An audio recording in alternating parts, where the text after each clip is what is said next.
Hi, thank you for visiting my video series on R programming for beginners. In this series, you would find plenty of tutorials to learn R programming, whether you have past experience in programming or you do not have any experience with programming.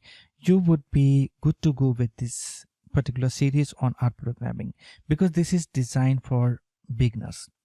In this series, you would also find exercises to solve so that you could have great hands-on skills with R programming.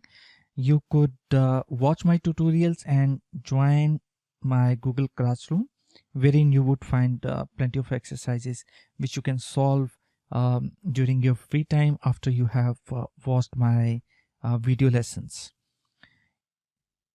If you do not have a heavy machine to do programming with R programming, you need not to worry about that.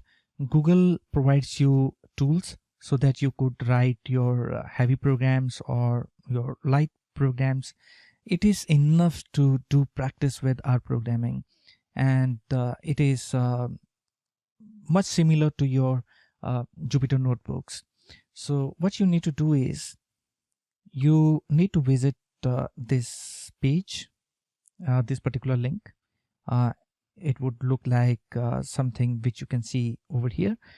Open a new tab. You should have a Google account, however, and once you visit this page, you need to enter your credentials for Google, and once you do so, you would find this notebook, and over here you can write down your R programming related programs which you would find once you start learning with my video series.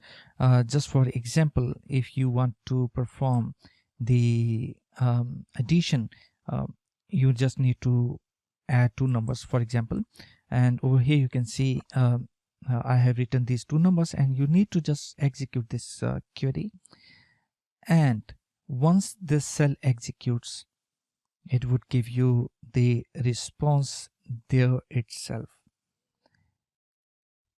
And you can see the addition of 12 and 23 is 35.